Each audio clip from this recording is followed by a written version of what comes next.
बुलेटिनमध्ये स्वागत। बातमी मणिपूरमधून। मणिपूरच्या इम्फाळमध्ये मुसळधार पावसाने हजेरी लावली आहे। मुसळधार पावसामुळे नदीला पूर आलाय। नदीकाठच्या गावांना सतर्कतेचा इशारा देण्यात आलाय। अतिवृष्टीमुळे अनेकांच्या घरातही पावसाचं पाणी शिरलंय, त्यामुळे सर्वसामान्यांचं मोठं नुकसान झालेलं आहे। घरांमध्ये पाणी शिरल्याने आता अनेक जण बेघर झालेले आहेत। अतिवृष्टी बाधित लोकांना आता सुरक्षित ठिकाणी हलवण्याचं काम प्रशासनाकडून सुरू आहे।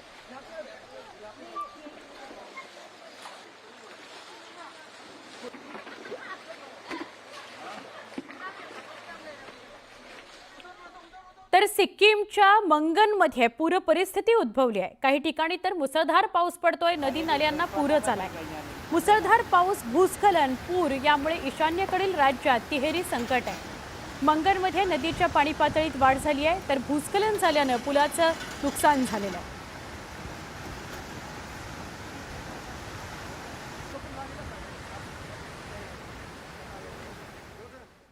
अरुणाचल प्रदेशातील अंजाव जिल्ह्यात आलेल्या पुरामध्ये तरुण अडकला होता। वाहणारी नदी ओलांडताना लाटांचा सामना करून त्यानं स्वतःचा जीव कसा धोक्यात घातला आणि पूल ओलांडला ते आपण या दृश्यांमधून बघतो आहोत।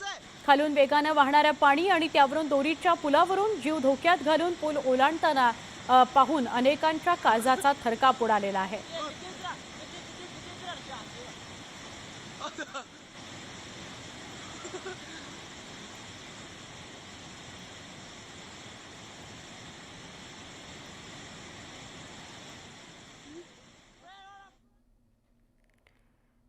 पुढच्या बातमीकडे वळूया। अरुणाचल प्रदेशमधलीच बातमी आहे। मुसळधार पाऊस अरुणाचल प्रदेशमध्ये पडतोय। अनेक नद्या दुथडी भरून वाहत आहेत। तिनसुकिया या जिल्ह्यातील बोमजीर नदीच्या प्रवाहात 13 जण अडकून पडले होते। या सगळ्यांना वाचवण्याकरता हवाई दलानं मदत केली। या सगळ्यांना सुरक्षित बाहेर काढण्यात आले। पुढील काळात पावसाचा जोर आणखी वाढण्याची भीती व्यक्त केली जाते। मणिपूरच्या इम्फाळमध्ये जोरदार पाऊस सुरू आहे। पावसाच्या पाण्यामुळे नदी नाले तुडुंब भरून वाहत आहेत, त्यामुळे राज्यांना तळ्याचं रूप आलेलं आहे। आपण हे दृश्य बघतोय। राज्य अक्षरशः तळ्यात बसलेली आहेत असं दिसतंय। अनेक गावांचा संपर्क तुटलाय। इम्फाळच्या प्रशासनानं या संदर्भातला व्हिडिओ जारी केलाय, ज्यामध्ये इम्फाळचे रस्ते आणि लोकांची घरं पाण्यात बुडालेली बघायला मिळत आहेत। यामुळे या भागातील लोकांना प्रशासनाच्या मदतीची गरज आहे।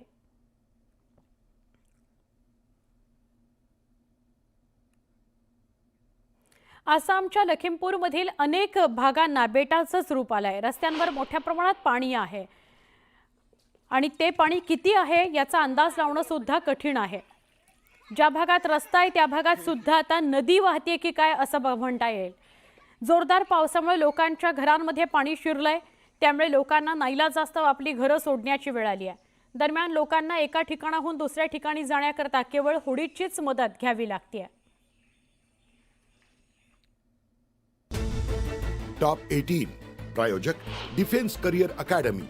युवक युवतींनो, भारतीय सैन्यात घडवा अभिमानास्पद करियर।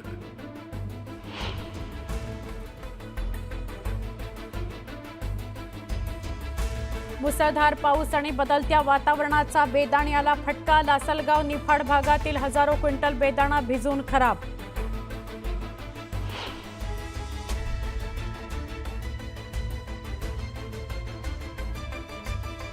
कराडमध्ये अर्ध्या एकरात लावलेलं टोमॅटोचं पीक अज्ञातानं उपटून टाकलं। शेतकऱ्याचं मोठ्या प्रमाणात नुकसान।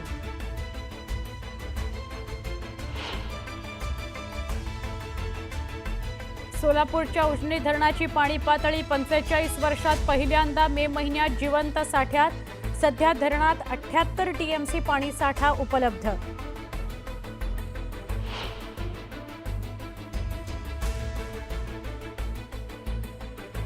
मुसळधार पावसामुळे सोलापुरातील भीमा नदी तुडुंब भरून वाहू लागली। ऐन उन्हाळ्यातच नदी भरून वाहू लागली।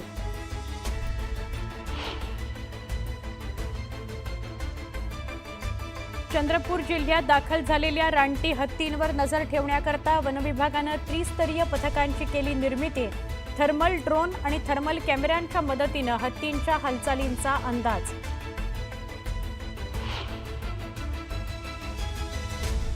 तुळजाभवानी मंदिरात अनधिकृतपणे पूजेचं साहित्य विक्री।